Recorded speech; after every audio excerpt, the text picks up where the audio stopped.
कहानी की शुरुआत में पॉल, रियाल और उनकी बेटी को दिखाया जाता है। ये सब के सब रिफ्यूजी हैं और अब ये साउथ सूडान की जंग से भाग रहे हैं। दरअसल यहाँ पर सिविल वॉर चल रही है और अब ये पूरा का पूरा परिवार एक बेहतर जिंदगी के लिए इस देश से निकलना चाहता है। इसीलिए बोट से बाकी रिफ्यूजीज के साथ सी को पार कर रहे होते हैं, लेकिन बोट ओवर क्राउडेड होती है, इसीलिए वो सी में पलट जाती है, जिसमें कई लोगों की जान चली जाती है।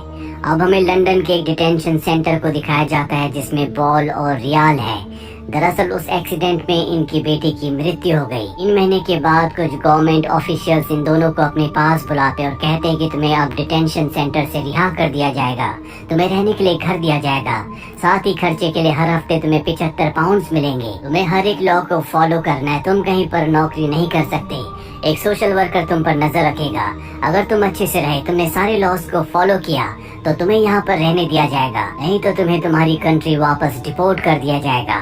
और अब इन्हें शहर से दूर कंट्री साइड में एक जगह रहने के लिए दी जाती है जहाँ पर और भी घर हैं। यहाँ इन्हें मार्क मिलता है जो कि सोशल वर्कर है, वो इन्हें एक घर में ले जाता है जिसकी हालत बहुत अच्छी नहीं होती। मार्क बताता है कि तुम्हारी किस्मत अच्छी है कि तुम्हें बहुत अच्छा घर मिला, मेरा घर तो इससे भी छोटा है। और इस छोटे से टाउन में आने के बाद इन दोनों को समझ में आ जाता है कि यहाँ के लोग इन दोनों को इतनी आसानी से एक्सेप्ट नहीं करेंगे। इन्हीं के नेबर में रहने वाली एक लेडी इनको यहाँ से जाने के लिए कहती है। अब ये दोनों घर के अंदर आते हैं जहाँ पर ये देखते हैं कि घर की हालत बहुत ज्यादा अच्छी नहीं है और यहाँ की लाइफ इनकी कंट्री साउथ सूडान से बहुत बेहतर है क्योंकि यहाँ पर ये सुरक्षित है। हालांकि इन दोनों को अभी तक ये नहीं पता कि ये कौन सी कंट्री में है। इस घर में रहने के बाद बॉल को रोज रात को लोगों के चिल्लाने की आवाजें आती है, जो उन्हीं लोगों की आवाजें हैं जो पानी में समंदर में डूब गए थे। वो अपने कान बंद कर लेता है, जिसके बाद उसके सामने वाली दीवार से उसे आवाजें आने लगती है और तभी दीवार के नीचे से एक ब्रिक हट जाती है, वहाँ पर एक जगह बन जाती है। बॉल जब नीचे देखता है तो वहाँ पर एक साया होता है जिसके बारे में उसे एहसास नहीं होता। इसके बाद उस दीवार के अंदर से एक रेवन बाहर आता है, तो देखकर बॉल बहुत ज्यादा घबरा जाता है। बॉल को कुछ समझ नहीं आता कि ये क्या हुआ। अगली सुबह वो सैलून में जाता है जहाँ पर पहली बार उसे पता चलता है कि वो लंदन के एक छोटे से टाउन में है, जो जानकर बॉल बहुत खुश होता है। बॉल को यहाँ के लोगों से कम्युनिकेट करने में कोई प्रॉब्लम नहीं होती क्योंकि उसे इंग्लिश बोलनी आती है, हालांकि उसकी पत्नी इंग्लिश नहीं बोल सकती। इसके बाद चर्च के कुछ लोग बॉल को फुटबॉल मैच देखने के लिए बुलाते हैं जहाँ पर बॉल फुटबॉल का सॉन्ग गाकर सुनाता है, जो देखकर सुनकर सबके सब इम्प्रेस हो जाते हैं। वो अपनी पत्नी से कहता है कि हमें हाथ से नहीं बल्कि यूटेंसिल से खाना चाहिए क्योंकि यहाँ पर हर कोई यूटेंसिल्स का यूज करता है। साथ ही बॉल डिसाइड करता है कि वो यहाँ के लोगों की तरह कपड़े पहनना शुरू करेगा ताकि वो इन लोगों में घुल मिल जाए। रियाल के लिए सब कुछ इतना आसान नहीं है, अब भी वो अपने कल्चर से जुड़ी हुई है। वो उसी तरह के कपड़े पहनती है जिस तरह के कपड़े वो अपने देश में पहना करती थी, साथ ही वो नीचे बैठ कर ही खाती है। बॉल अब जब घर पर होता है तभी उसे दीवार से एक बार फिर से आवाजें आती हैं और इस बार दीवार का वॉलपेपर अपने आप ही हट जाता है। बॉल देखता है कि वहाँ पर एक होल है और जब वो उसके पास जाता है तो वहाँ पर एक सी बीट होता है जिसे वो खींचना शुरू करता है, पर वो लगातार बाहर आता ही जाता है, वो खत्म नहीं होता। और ठीक उसी वक्त हम बॉल के पीछे एक साये को देखते हैं और तभी घर की लाइट चली जाती है। अब बॉल को उस होल के अंदर अपनी बेटी की डॉल दिखती है और तभी एक घोस्ट आकर उस बॉल को लेकर चला जाता है, जिससे बॉल डर जाता है। वो अपनी आंखें बंद कर लेता है और जब वो अपनी आंखें खोलता है बॉल पूरी तरह से नॉर्मल होती है। ये देखकर वो डर जाता है। इसके बाद वो घर के कमरे के सारे वॉलपेपर्स हटा देता है। अगली सुबह उसकी पत्नी रियाल देखती है कि बॉल घर पर नहीं है और दीवार के सारे वॉलपेपर्स हटे हुए हैं। रियाल को भी यहाँ पर अजीब सी आवाजें आती हैं। उसे एक विजन भी दिखता है जिसके बाद वो समझ जाती है कि यहाँ पर कुछ न कुछ गड़बड़ है। मार्क ने इन्हें एक डॉक्टर का नंबर दिया था और अब रियाल उस डॉक्टर से मिलने जाती है जहाँ पर डॉक्टर उसका बीपी चेक करती है और बताती है कि तुम पूरी तरह से नॉर्मल हो। रियाल उसे बताती है कि हम सूडान से है जहाँ पर 2 कबीलों के बीच में जंग चल रही है। इस जंग के चलते हमने अपने पूरे परिवार को खो दिया। हमने अपनी बॉडी में 2 अलग अलग तरह के टैटूज बनाए हैं जो अलग अलग कबीलों के हैं ताकि हम दोनों ही कबीलों से बच सके, लेकिन ऐसा करने के बाद हम किसी भी एक कबीले में शामिल नहीं हो पाए और रिफ्यूजी बनकर हम यहाँ पर आ गए। इसके बाद रियाल घर वापस आ जाती है। घर वापस आने के बाद एक बार फिर से दीवार के पीछे से उसे आवाजें आती है। वो बैठकर चुपचाप उन आवाजों को सुनना शुरू कर देती है और ठीक उसी वक्त एक फ्रूट टेबल से नीचे गिरकर दीवार के अंदर चला जाता है। तो देखकर वो डर जाती है। कुछ देर के बाद बॉल घर वापस आ जाता है। वो देखता है कि उसकी पत्नी रियाल ने खाना बनाकर नीचे जमीन पर रखा हुआ है। बॉल कहता है कि हमें ऐसे नहीं खाना चाहिए, बल्कि हमें यहाँ के लोगों की तरह खाना चाहिए, ताकि हम इन लोगों में जल्द से जल्द घुल मिल जाएं। रियाल अब बॉल को एक कहानी सुनाती और बताती है कि एक गरीब आदमी था जो घर बनाना चाहता था, लेकिन उसके पास पैसे नहीं थे, इसीलिए उसने चोरी करना शुरू कर दिया। और एक दिन उसने एक बूढ़े आदमी को लूटा, जिसके बाद उसने अपना घर बनाया। पर उसे नहीं पता था कि वो बूढ़ा आदमी एक नाइट विच यानी कि एपिथ है। इसके बाद एपिथ उस गरीब आदमी के घर में उसके साथ रहने लगा। उस आदमी को घर से अजीब अजीब सी आवाजें आने लगी, और जब तक एपिथ ने उसे मार नहीं दिया तब तक वो उसी के घर में रहा। और जब हमारी नाव समंदर में डूबी थी तो वहाँ से एक एपिथ पैदा हुआ था, जो अब इस वक्त इस घर में है। मैंने उसकी आवाजें सुनी हैं, और अगर हम अपने डेट को यानी कि उधार को चुका दे तो एपिथ हमारी बेटी को हमें लौटा देगा। यहाँ पर ये नहीं बताया जाता कि ये किस डेट की बात कर रहे हैं। बॉल उसे समझाता है कि ऐसा कुछ नहीं है, हमारी बेटी अब इस दुनिया में नहीं रही, वो कभी वापस लौट कर नहीं आ सकती। ये बात सुनकर उसकी पत्नी बिल्कुल खुश नहीं होती।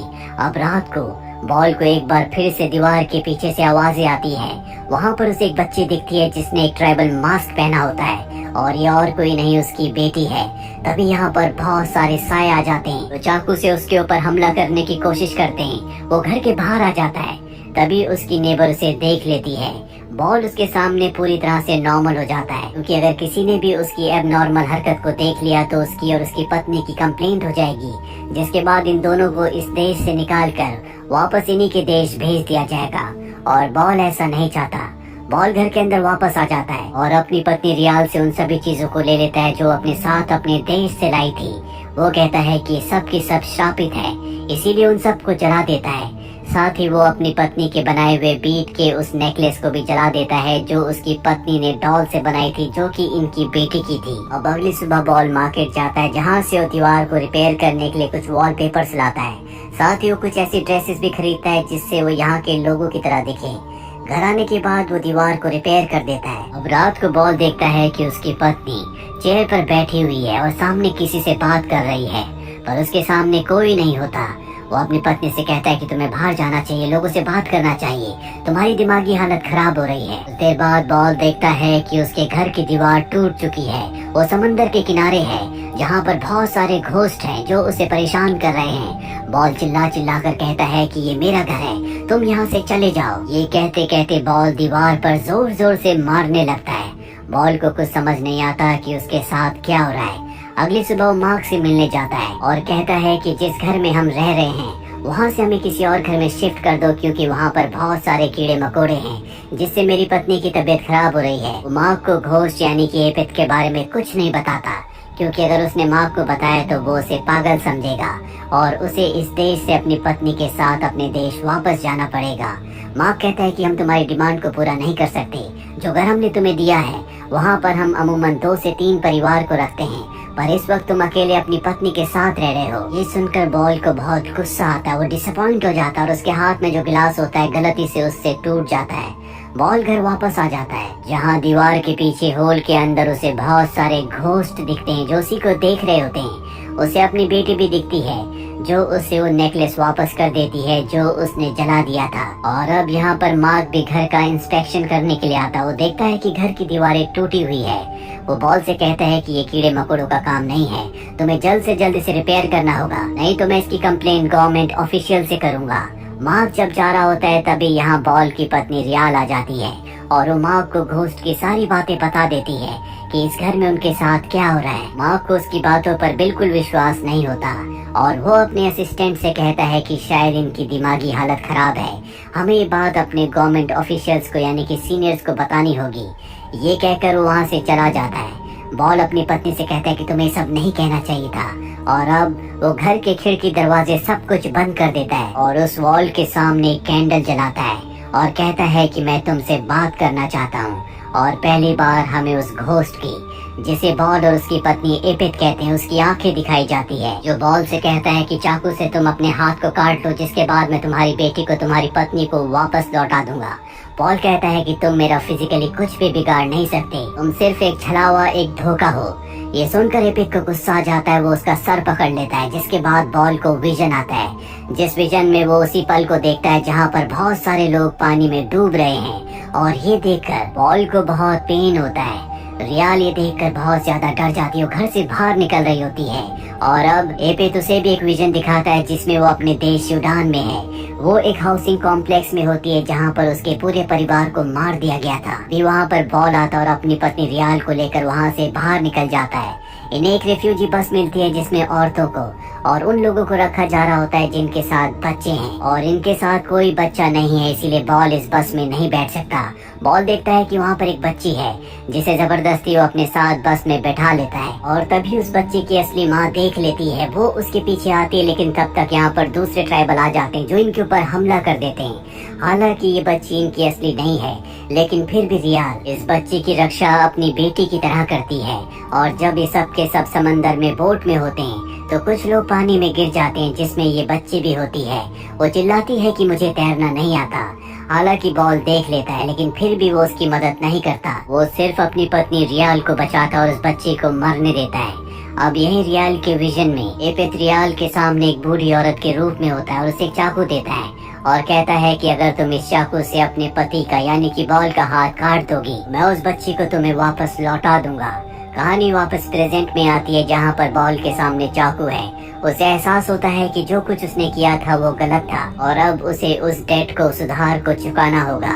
ये वही डेट होता है जिसके बारे में उसकी पत्नी ने बात की थी। बॉल चाकू उठाता और अपने हाथ को जख्मी करता है, जिसके बाद जमीन के अंदर से एपिथ निकलता है और उसके घाव के अंदर अपना हाथ डाल लेता है। दरअसल वो पूरा का पूरा उसकी बॉडी में जाना चाहता है और ठीक इसी वक्त वो बच्ची जो पानी में डूब गई थी वो रियाल के सामने आ जाती है, क्योंकि वो इसी बच्ची को अपनी बेटी समझती है और हमेशा इसे वापस पाना चाहती थी। और अब वो सभी घोस्ट से माफी मांगती है और कहती है कि तुम सब यहाँ से चले जाओ, और जो चाकू उसके पास होता है उस चाकू से वो एपिथ को मार देती है। इससे बॉल की जिंदगी बच जाती है।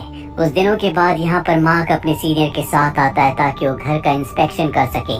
ये देखते हैं कि घर की हालत पहले से अच्छी है। बॉल ने घर को रिपेयर कर दिया है। मार्क पूछता है कि उस घोस्ट का यानी कि एपिथ का क्या हुआ। बॉल कहता है कि मेरी पत्नी रियाल ने उसे मार दिया, जो कि मार्क को बहुत फनी लगता है। साथ ही ये भी कहता है कि सूडान से जितने भी घोस्ट उनके साथ यहाँ पर आए थे अब वो इस घर में उन्हीं के साथ रहेंगे, जिनमें इनकी बेटी भी है। और तभी हमें इन दोनों के चारों तरफ उन सभी आत्माओं को दिखाया जाता है जो समंदर में डूबकर मारे गए थे। और इसी के साथ ये फिल्म, ये कहानी यहीं पर खत्म हो जाती है। उम्मीद करते हैं कि ये कहानी आपको पसंद आई होगी।